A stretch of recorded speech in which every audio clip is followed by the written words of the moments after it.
Welcome back दोस्तों। आज मैं आपके सामने रिसेंटली मलयालम लैंग्वेज में रिलीज हुई एक बहुत ही मजेदार मूवी को लेकर आया हूँ। इसका नाम है पेन्नु केस, जिसका मतलब लड़की का केस। अब मूवी के बारे में बात करें तो सच में भाई साहब बहुत ही मजेदार कहानी है। ये मलयालम वाले कॉमेडी में भी ट्विस्ट रखते हैं। तो अब चलिए फटाफट से वीडियो को स्टार्ट कर लेते हैं। कहानी की शुरुआत में ही सुभाष नाम का एक बंदा बिंदु नाम की एक लड़की से शादी करने वाला होता है। उसी वक्त 5 लोग इस शादी पर आकर बहुत हंगामा करने लगते हैं। वहाँ के सारे लोगों को मारने पीटने लगते हैं, इवन पंडित जी को भी, जिसकी वजह से ये शादी रुक जाती है। सुभाष इन 5 को लेकर पुलिस स्टेशन पर जाता है इनके खिलाफ कंप्लेंट करने के लिए। इस पुलिस स्टेशन पर 2 लेडी कांस्टेबल्स होती है। सिनी नाम की एक कांस्टेबल पुलिस स्टेशन के सामने हमेशा फूल के पौधे लगाती रहती है। दूसरी लेडी कांस्टेबल हमेशा सीरियस देखती रहती है। इसी पुलिस स्टेशन के इंस्पेक्टर का नाम होता है मनोज। इन 5 लोगों से पूछने लगता है कि क्यों तुम लोग शादी पर जाकर वहाँ पर हंगामा किया। उसी वक्त मनोज को एक शॉकिंग बात पता चलती है। सुभाष जिस लड़की से शादी करने वाला होता है वो लड़की ऑलरेडी इन 5 की पत्नी थी। मतलब इस बिंदु ने ऑलरेडी इन 5 लोगों से शादी करके भाग गई। वो मनोज पहले थॉमस नाम के एक बंदे को अपने पास बुलाकर पूछताछ करने लगता है। थॉमस कहने लगता है कि सर मैं एक गांव का प्रेसिडेंट हूँ। जब मैं अपने पार्टी ऑफिस पर था तो सूजन नाम की एक लड़की मेरे पास आकर अपना परिचय दिया। बातों ही बातों में उस सूजन ने कहा क्या तुम मुझसे शादी करोगे। मैंने भी शादी के लिए हाँ कर दिया। शादी होने के बाद उसी रात वो सूजन मुझे धोखा देकर भाग गई। उसकी वजह से मेरा पॉलिटिकल करियर भी बर्बाद हो गया। अब जाके इस सूजन का पता लगा मुझे। मैंने ऑलरेडी हमारे एरिया में मिसिंग कंप्लेंट लिखवाई थी। इस तरह से एफआईआर की कॉपी भी मनोज को दिखाने लगता है। अब वहीं पर वो सुभाष भी बैठा होता है। मनोज से कहने लगता है कि सर इस दुनिया में मेरा कोई भी नहीं है। मेरा एक भाई था, उसने भी मुझे छोड़ दिया। जब मैं अपनी सिंगल लाइफ गुजार रहा था तो ये बिंदु मेरे पास आकर शादी का प्रपोजल रखा। मैंने सोचा कि मेरी भी फैमिली बन जाएगी, इसीलिए मैं शादी के लिए रेडी हो गया। उसके बाद मनोज बाकी लोगों से भी इंक्वायरी करने लगता है। उन लोगों का भी यही स्टेटमेंट होता है कि ये बिंदु अलग अलग नाम से इनके पास आकर इनसे शादी करके इनके पैसे लेकर भाग गई। मनोज इस बिंदु को बुलाकर यही बात पूछने लगता है क्यों तुमने इन लोगों को धोखा दिया। लेकिन बिंदु अपने मुंह से एक भी शब्द नहीं बोलती, बस चुपचाप खड़ी रहती है। अब एक लेडी को ज्यादा देर स्टेशन में नहीं रखना चाहिए, जिसकी वजह से मनोज बिंदु को लेकर कोर्ट में प्रोड्यूस करता है। वहाँ पर भी ये अपना मुंह नहीं खोलती। कोर्ट बिंदु को 7 दिन के लिए रिमांड पर भेज देती है। उसी वक्त विनोद नाम का एक नया पुलिस वाला इस पुलिस स्टेशन पर आता है ट्रेनिंग की तरह। यह विनोद और कोई नहीं एसपी का भांजा होता है। मनोज इस विनोद को भी कुछ टास्क देते रहता है करने के लिए। थोड़ी देर के बाद 2 लोग इस पुलिस स्टेशन पर आते हैं। कांस्टेबल के पास जाकर कहने लगते हैं कि जल्दी हमारे एरिया में मिनिस्टर साहब आने वाले हैं। उसी मौके पर हमारे गांव का पंचायत प्रेसिडेंट जीवन भी आने वाला है। उस मीटिंग के लिए हमें परमिशन चाहिए। वो कांस्टेबल इन दोनों को देखकर कहने लगता है पहले से ही हमारे इंस्पेक्टर मनोज और उस जीवन के बीच कुछ जमती नहीं, और तुम लोग हमारे इंस्पेक्टर के पास ही आ गए परमिशन लेने के लिए। सीन थोड़ा सा फ्लैशबैक में जाने लगता है।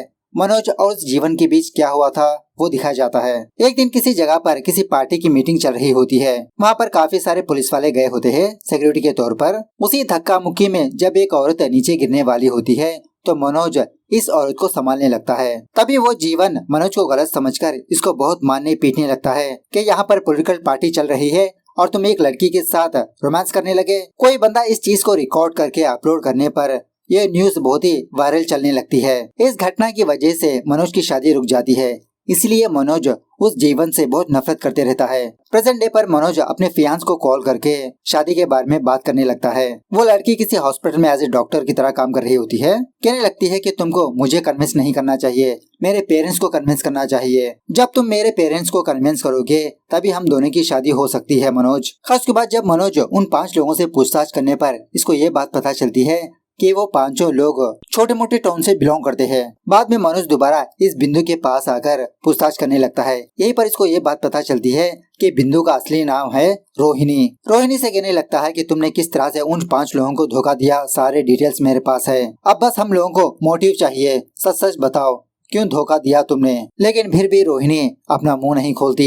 मनोज कहने लगता है कि पहले तुमने मनप्पुरम गांव पर जाकर एक बंदे से शादी कर लिया था। शादी होने के बाद घर जाते समय बीच रास्ते में ही तुम वहाँ से भाग गई। उसके बाद दूसरी शादी पर थॉमस से शादी किया तुमने। रिसेप्शन के टाइम तुमने सुसु के नाम पर वहाँ से भाग गई। बाद में दूसरे गांव में जाकर तीसरी शादी करके साड़ी बदलने के लिए रूम में जाकर वहाँ से भाग गई। इस तरह से सारे डिटेल्स रोहिणी के सामने बताने लगता है कि किस तरह से रोहिणी उन 5 लोगों को धोखा दिया, कितने पैसे लेकर भाग गई, लेकिन फिर भी रोहिणी अपना मुंह नहीं खोलती। मनोज बहुत गुस्सा करने लगता है। एक कांस्टेबल मनोज से कहने लगता है, सर ये लड़की ऐसा मुंह नहीं खोलेगी, हम सिनी को बुलाते हैं, वही इस लड़की का मुंह खुलवाएगी। सो मनोज उसी तरह से उस लेडी कांस्टेबल सिनी को रोहिणी के पास भेजता है। वो सिनी बहुत ही चालाकी से रोहिणी से बात करने लगती है कि सारे सबूत तुम्हारे खिलाफ है, सच सच बताओ तुमने क्यों किया, किसके लिए किया, वजह क्या है, वरना तुम तो चीटिंग केस में बहुत लंबा अंदर जाओगी। सो तब जाके रोहिणी रोते हुए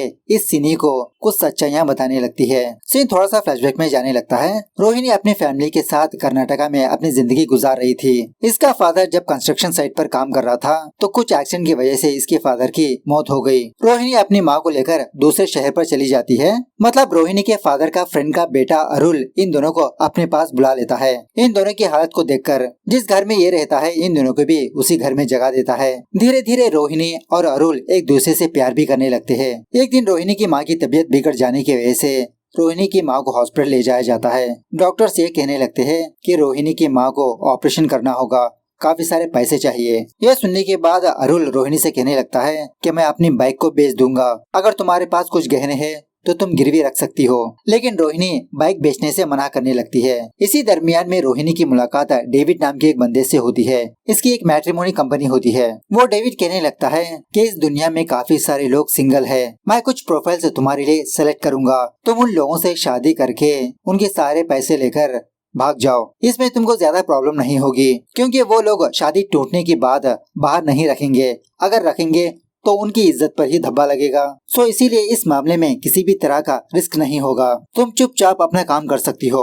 मैं ये काम काफी सालों से करते आ रहा हूँ, अगर तुम भी मुझसे हाथ मिलाओगी तो तुमको भी अच्छा खासा पैसा मिलेगा। अब रोहिणी को तो ये काम करना बिल्कुल भी पसंद नहीं होता, लेकिन ऑपरेशन के लिए पैसे तो चाहिए, इसीलिए डेविड से हाँ कह देती है। सो बाद में वो डेविड रोहिणी के लिए एक रिश्ता दिखाने पर रोहिणी उस बंदे से शादी कर लेती है। रिसेप्शन के बाद रोहिणी वो सारे पैसे और जेवर लेकर डेविड के पास आ जाती है। वो डेविड रोहिणी से कुछ पैसे लेकर इसको भी थोड़े पैसे देने लगता है। बाद में रोहिणी इन्हीं पैसों की मदद से अपनी माँ का ऑपरेशन करवाती है, लेकिन ये बात अरुल को नहीं बताती। इसके कुछ दिनों के बाद डेविड दोबारा इस रोहिणी के पास आता है। रोहिणी कहने लगती है कि मैंने तुमसे ऑलरेडी कहा ना कि मैं यह काम सिर्फ एक बार ही करूंगी, दोबारा नहीं। डेविड कहने लगता है, अरे रोहिणी इसमें कुछ भी प्रॉब्लम नहीं होगा, तुमने देखा ना, अगर तुमने मेरी बात को नहीं माना तो तुम्हारी जिंदगी बर्बाद हो जाएगी, तुम्हारे खिलाफ मेरे पास काफी सारे सबूत है। इस तरह से उल्टा रोहिणी को ब्लैकमेल करने लगता है। जो शादी के फोटोज है मैं तुम्हारे बॉयफ्रेंड अरुल को भी दिखाऊंगा। अब रोहिणी दोबारा मजबूरी में आकर वही काम करने लगती है, शादी करना, पैसे लेकर भाग जाना। रोहिणी यही बात मनोज को बताने लगती है।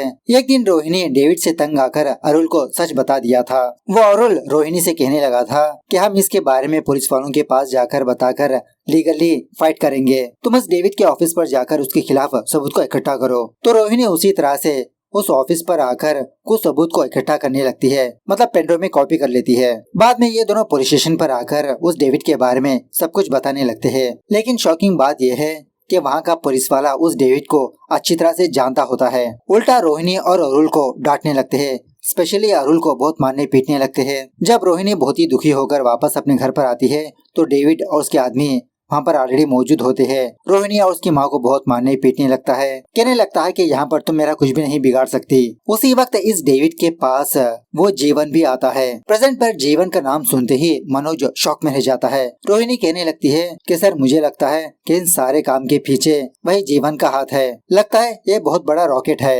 यह सुनने के बाद मनोज सोचने लगता है कि मैं तो इसी दिन का इंतजार कर रहा था कि कब वो जीवन मेरे हाथ लगेगा, अब दिखाता हूँ साले को। खैर थोड़ी देर के बाद विजय कुमार नाम का एक बंदा पुलिस स्टेशन पर आकर उसी रोहिणी के खिलाफ कंप्लेंट देने लगता है। मतलब एक लड़की मुझसे शादी करके मेरे पैसे जेवर लेकर भाग गई। सीन थोड़ा सा फ्लैशबैक में जाने लगता है। वो रोहिणी अपना नाम दुर्गा बताकर इस विजय कुमार से अपना इंट्रोडक्शन करवाया। मतलब इन दोनों की मुलाकात एक कोर्ट में होती है। रोहिणी अपने आप को लॉयर बताकर विजय कुमार से यही कहने लगती है कि मैं अपने क्लाइंट का केस लड़ रही हूँ एक प्रॉपर्टी के बारे में, पता नहीं उस केस में मैं जीतूंगी या हारूंगी। रोहिणी की नर्वसनेस देखकर वो विजय कुमार रोहिणी को बहुत सपोर्ट करने लगता है, मोटिवेशन देने लगता है। तो धीरे धीरे इन दोनों की मुलाकातें बढ़ने लगती है। वो रोहिणी विजय कुमार से कहने लगती है कि तुम्हारा सपोर्ट मुझे बहुत ही अच्छा लगा, क्या ये सपोर्ट मुझे लाइफ लॉन्ग मिलेगा, क्या तुम मुझसे शादी करोगे? लेकिन मेरे पास ज्यादा पैसे नहीं है। वो विजय भी बहुत खुश होने लगता है कि तुम पैसों की फिक्र मत करो, बस तुम शादी का डेट बताओ, हम दोनों शादी कर लेंगे। तो बाद में इन दोनों की शादी हो जाती है।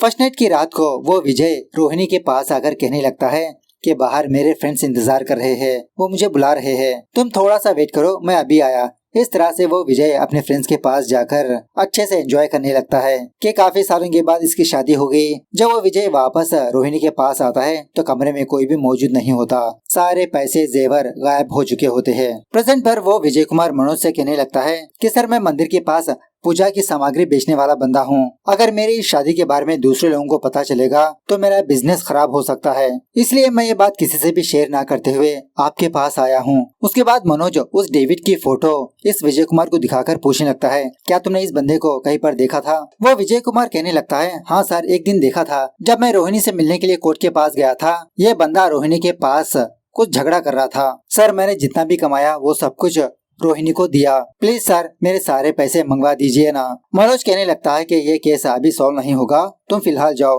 कोई इन्फॉर्मेशन मिलेगी तो हम लोग तुमको इन्फॉर्म करेंगे। उसके बाद वो मनोज रोहिणी के पास आकर दोबारा यही सवाल पूछने लगता है, क्या तुमको पक्का यकीन है कि डेविड के पीछे वो जीवन है? वो रोहिणी कहने लगती है, हाँ सर, मैंने काफी सारी बार डेविड के पास उस जीवन को देखा, लेकिन वो एक घोस्ट है, अंदर रहकर सारे काम करवाता है। उसी वक्त वो नया पुलिस वाला विनोद अपनी आंटी एसपी को कॉल करके यही बात कहने लगता है कि मैडम ये केस जरा भी आगे नहीं बढ़ रहा। वो एसपी मनोज को अपने पास बुलाकर हल्के से डांटने लगती है कि तुम उस लड़की की कहानी सुनते हुए टाइम वेस्ट मत करो। मनोज कहने लगता है कि मैडम मुझे बस एक हफ्ता टाइम दीजिए, इस केस में काफी सारे लूप होल्स है, बड़े बड़े लोग भी है। एसपी कहने लगती है कि तुम्हारे पास इतना टाइम नहीं, तुम ये केस उस विनोद को दे दो और तुम मिनिस्टर के प्रोग्राम पर जाकर वहाँ पर संभालो। मनोज मायूस होकर वहाँ से जाने लगता है। उसी वक्त वो जीवन इस एसपी के पास आता रहता है। उसके बाद वो मनोज एक हॉस्पिटल पर जाता है अपने फियांसे से मिलने के लिए, उससे बात करके शादी के लिए कन्विंस करने के लिए। कहने लगता है कि सच में उस दिन मैंने कुछ भी गलत काम नहीं किया।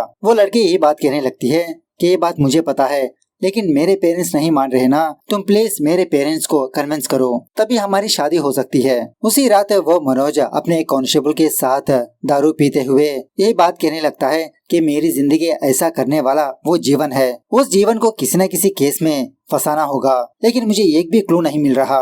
काश रोहिणी मुझे उसके खिलाफ एक सबूत दे देती तो उस जीवन की तो सेटिंग ही कर देता। खैर दूसरे दिन मनोज रोहिणी को लेकर उन लोगों के घर के पास जाता है जिन लोगों को रोहिणी ने धोखा दिया, मतलब कंफर्मेशन के लिए कि रोहिणी ने कितने लोगों के साथ ऐसा किया। शॉकिंगली वो जीवन चुप चुप के इन दोनों को ही फॉलो करते रहता है। थोड़ी देर के बाद वो एसपी मनोज को कॉल करके कहने लगती है कि मनोज, मैंने तुमसे क्या कहा था कि तुम इस केस पर काम मत करो, तुम फटाफट से वापस पुलिस स्टेशन पर आकर वो मिनिस्टर प्रोग्राम पर चले जाओ। मनोज समझ लेता है कि उस जीवन ने ही एसपी मैडम को कॉल करके बताया होगा। दोबारा रोहिणी के पास आकर पूछने लगता है, क्या तुम्हारे पास उस जीवन के खिलाफ कोई सबूत है? तो रोहिणी को एक बात याद आती है, वो मनोज को बताने लगती है। जब रोहिणी लोगों को धोखा देने का काम कर रही थी, इसी दरमियान में एक दिन अरुल रोहिणी से मिलने के लिए आया था बस स्टॉप पर। कहने लगा था कि तुम्हारी माँ और मैं सेफ है, तुमने जो उस डेविड के खिलाफ सबूत इकट्ठा किया ना, वो पेनड्राइव मेरे पास ही है। इस पेनड्राइव को हम कर्नाटका के पुलिस वालों को नहीं बल्कि केरला के पुलिस वालों को देंगे, वो लोग इस केस की अच्छे से इन्वेस्टिगेशन करेंगे। तो रोहिणी यही बात मनोज को बताते हुए कहने लगती है कि वो पेनड्राइव मेरे पास है, उसमें उस जीवन के खिलाफ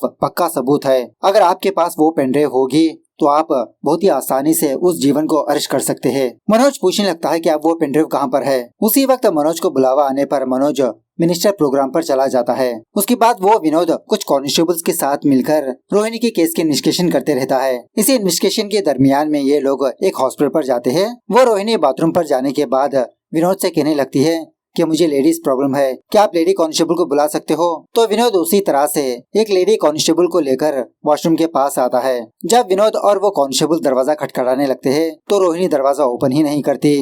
इन दोनों को चकमा देकर रोहिणी ऑलरेडी भाग चुकी होती है। विनोद यही बात एसपी को कॉल करके बताने पर एसपी पहले वहाँ पर उस मनोज को देखने लगती है, तो शॉकिंगली मनोज वहाँ पर मौजूद नहीं होता। एक्चुअली मनोज ने ही रोहिणी को ये प्लान बताया था। हॉस्पिटल पर आकर रोहिणी को पिक कर लेता है। उसके बाद ये दोनों एक बस स्टॉप पर जाते हैं। उसी बस स्टॉप के लॉकर में रोहिणी की बैग होती है, उसी बैग में पेनड्राइव होता है। वो बैग लेने के बाद मनोज रोहिणी से कहने लगता है कि तुम यहीं पर बैठो, शायद वो डेविड और उसके आदमी तुमको फॉलो कर रहे होंगे। मनोज उसी तरह से कुछ पुलिस वालों को भी अपने साथ लेकर आया होता है। उसकी टीम वाले हर जगह पर नजर गाड़ के बैठे होते हैं कि वो डेविड जरूर रोहिणी से मिलने के लिए आएगा। दूसरी तरफ कर्नाटका का एक पुलिस वाला मनोज को कॉल करने की कोशिश करते रहता है। इस तरफ बस स्टॉप पर मनोज भी रोहिणी से दूर जाकर रोहिणी को ही ऑब्जर्व करते रहता है। उसी वक्त उसी बस स्टॉप पर डेविड आने वाला होता है। वो रोहिणी मनोज को इशारों से दिखाने लगती है। डेविड को देखने के बाद सारे पुलिस वाले डेविड को अपने कब्जे में लेते हैं। शॉकिंग बात यह है कि वो बंदा डेविड नहीं होता, कोई और होता है। मतलब साइड से डेविड जैसा ही लगता था। जब मनोज रोहिणी की तरफ देखता है, रोहिणी वहाँ पर मौजूद नहीं होती। मनोज समझने लगता है कि शायद जीवन के आदमी रोहिणी को ले गए होंगे। उस मीटिंग जगह पर फोन करके पूछने लगता है क्या जीवन वहाँ पर मौजूद है, तो जीवन उसी मीटिंग प्लेस पर होता है। मनोज फटाफट से उस पार्टी ऑफिस पर जाकर उस जीवन को अरेस्ट करके पुलिस स्टेशन पर लाकर बहुत मारने पीटने लगता है कि अब तुम्हारा सारा भंडारा फूट चुका है। अपने स्टाफ को भी बोलने लगता है कि तुम सारे लोग अपने अपने फोन को स्विच ऑफ कर लो, आज तो इसकी खैर नहीं। इस तरह से वो पेनड्राइव लैपटॉप में इंसर्ट करके सबूत दिखाने लगता है जीवन को। शॉकिंगली इसमें कोई सबूत नहीं होते, मलयालम पुराने गाने होते हैं। मनोज का एक कांस्टेबल मनोज से कहने लगता है कि सर उस रोहिणी ने हमको भी धोखा दे दिया। कर्नाटका का पुलिस वाला मुझे कॉल करके एक बात बताया था, उन्होंने भी इस रोहिणी को गिरफ्तार किया था, लेकिन वो रोहिणी वहाँ के पुलिस वालों को भी चकमा देकर भाग गई थी। सो हमें वार्न करने के लिए कहा था। दूसरी तरफ उस रोहिणी को दिखाया जाता है जो सबरीमले के भक्तों के साथ बस में बैठकर कहीं पर जा रही होती है। इस तरफ पुलिस स्टेशन में लेडी कांस्टेबल मनोज से कहने लगती है कि सर मैंने उस रोहिणी के स्टेटमेंट को बार बार चेक किया। उसने अपने स्टेटमेंट में यही कहा था ना कि डेविड रोहिणी और उसके बॉयफ्रेंड अरुल को बहुत मारा पीटा, अपनी कैद में रखा। वो सब कुछ झूठ है सर। वो सारी चीजें एक सीरियल में घटी थी। जब मैं उस सीरियल को देख रही थी रोहिणी भी वहीं पर थी। एक और कांस्टेबल मनोज से कहने लगता है सर मिनिस्टर के पार्टी के टाइम पर 2 लोग मेरे पास आए थे परमिशन मांगने के लिए। उसी वक्त मैंने उन दोनों बंदों से आपके और जीवन के बारे में बताया था कि आप दोनों के बीच झगड़ा क्यों हुआ। वो सारी चीजें रोहिणी सुनकर अपने स्टेटमेंट में बयान दिया। मतलब इस केस में जीवन को फंसाकर केस को डाइवर्ट कर दिया। एक लेडी कांस्टेबल मनोज को न्यूज़पेपर देते हुए कहने लगती है कि सर इसमें ये न्यूज है कि एक बंदा कर्नाटका काम पर आकर एक्सीडेंट में मारा गया। यही खबर उस रोहिणी ने भी पढ़ा। एक्चुअली एक्सीडेंट होने वाले बंदे का नाम अरुल था और रोहिणी ने इसी अरुल को लेकर अपनी कहानी बनाई कि उसका बीएफ है। तब जाके मनोज को ये बात समझ में आती है कि पुलिस स्टेशन में जो जो घटनाएं पेश आई वो सारी चीजें एक स्टोरी बनाकर इनके सामने प्रेजेंट किया। रोहिणी मनोज की कस्टडी से भाग जाने की वजह से मनोज को सस्पेंड कर दिया जाता है। इसके कुछ दिनों के बाद जब मनोज किसी चर्च के पास जाता है तो वहाँ पर असली डेविड होता है। शॉकिंग बात यह है कि रोहिणी ने इस डेविड को भी धोखा दिया था। मतलब शादी करके इसका सारा पैसा लेकर भाग गई थी। मनोज पूछने लगता है कि तुमको धोखा देने के बाद क्या तुम दोबारा रोहिणी से मिले। डेविड कहने लगता है हाँ सर, एक बार उससे मुलाकात हुई थी कोर्ट में। मैंने पूछा था उससे कि क्यों तुमने मुझे धोखा दिया, प्यार का झूठा वादा किया, लेकिन रोहिणी उल्टा मुझ पर ही ब्लेम करने लगी। उसके बाद जो जो लोग रोहिणी से धोखा खाए वो सारे लोग व्हाट्सएप ग्रुप बनाकर वहाँ पर चैटिंग करते रहते हैं। वो सुभाष कहने लगता है अरे वो इंस्पेक्टर मनोज भी धोखा खाया ना, उसका नंबर भी मैं आपको भेजता हूँ, उसे भी ऐड कर दो। कुछ दिनों के बाद उस मनोज की शादी हो चुकी होती है। अपनी मन्नत पूरी करने के लिए किसी मंदिर पर जाता है। शौकीनली उसी जगह पर मनोज उस रोहिणी को देखता है। रोहिणी फिलहाल एक और बंदे से शादी कर चुकी होती है, उसको भी धोखा देने के लिए। वो मनोज रोहिणी को पकड़ने के लिए भागने लगता है। रोहिणी भी इसे देखकर भागने लगती है। इस तरह से ये मूवी यहाँ पर दी एंड होती है। सो मूवी कैसे लगी कमेंट करके बताना जरूर। मिलते हैं अगली वीडियो में, तब तक take care, bye bye, see you soon.